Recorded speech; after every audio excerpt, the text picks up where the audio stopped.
Hey guys, thanks for joining me at ImGonnaUke. My name's Tony, and this is lesson 4 of Introduction to Fingerstyle.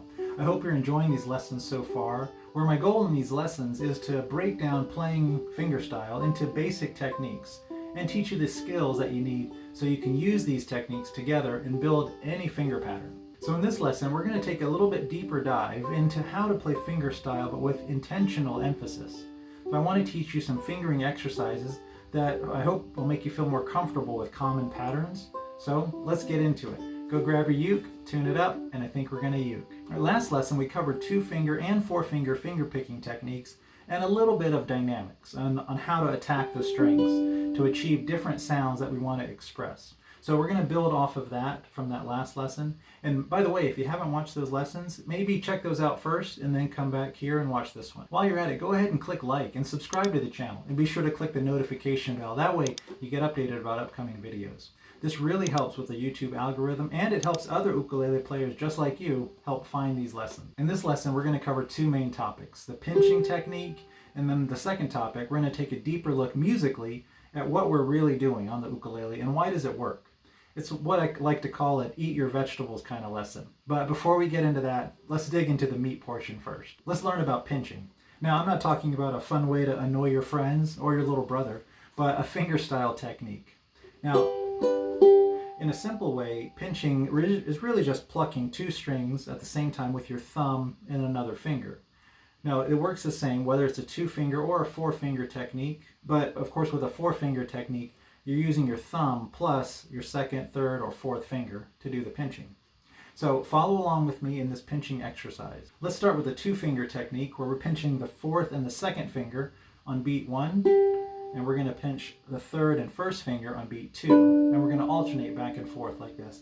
Now I'm holding a G major chord shape, but you can hold any chord shape you want, but we're just going to pinch 2 and 4, 1 and 3, 2 and 4, 1 and 3.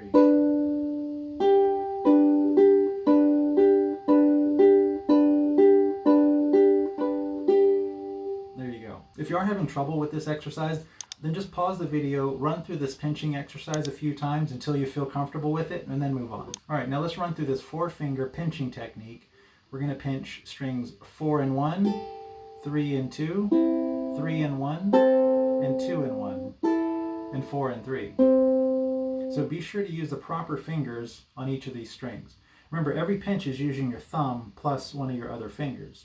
So your thumb, you should have the proper fingerstyle positioning where your thumb is on top of the G string and your 1st, 2nd, and 3rd fingers are underneath the 3rd, 2nd, and 1st string, like this. Now let's go through this pinching exercise. I'm just going to hold a G major shape just so we have some kind of tune or sound, and we're going to go through pinching 1 and 4, 3 and 2, 3 and 1, 2 and 1, 4 and 3. All right, let's do it one more time. So that's strings 4 and 1, 3 and 2, 3 and 1, 2 and 1, 4 and 3. Now let's add this pinching technique to the pattern that we learned last time of 4, 2, 3, 1. But we're going to pinch on each chord change to emphasize that chord change. So let's try it, and we're going to play through this chord progression of G, C, D, and then back to G. So follow along with me. We're going to pluck a string on every quarter beat, and we're going to start off with a G, and we're starting off with a pinch. And every time we change a chord, we're going to pinch again. So we're going to continue that same pattern of 4, 2, 3, 1. But since we're pinching on that first beat, we're going to skip that 4. So here we go.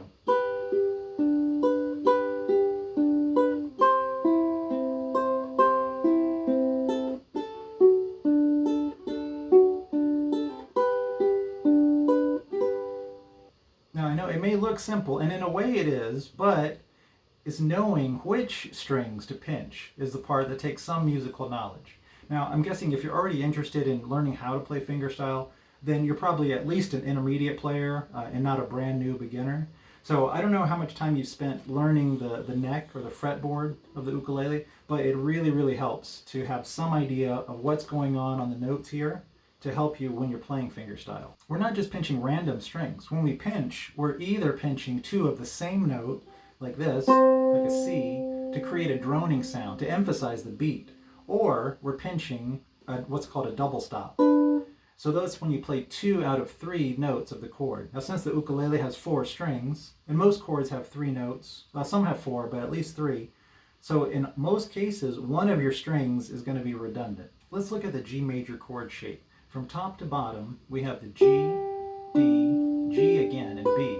So one of these G notes is redundant. So if we want to emphasize the G chord, we may not want to pluck the 2nd and 4th strings. Maybe we'll try a different pair, like the D and the B.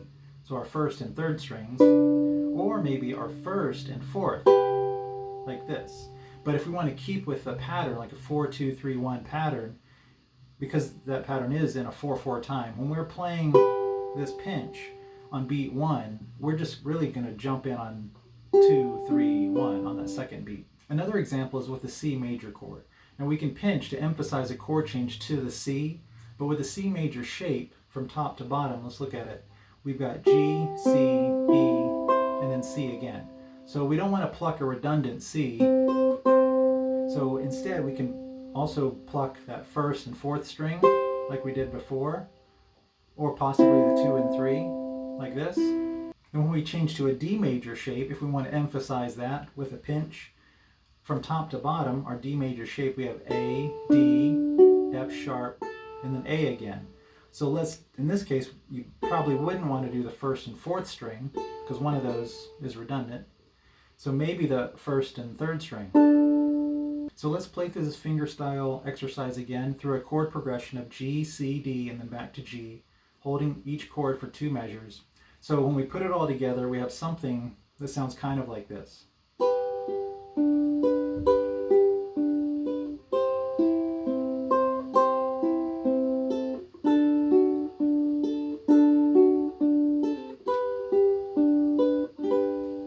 So I hope you're starting to see how you can add this pinching technique to your fingerstyle pattern to emphasize chord changes. That way, when you, or even your listeners, when they hear it, they can detect when the chord change is in the song. So you can still keep playing fingerstyle throughout the whole song, but still play chords at the same time. If you do have any questions about this pinching technique, just hit me up in the comments below. And don't forget, be sure to like and subscribe to the channel, and don't forget to hit that bell. That way you don't miss out on any new videos. Well, until next time, have fun playing and God bless.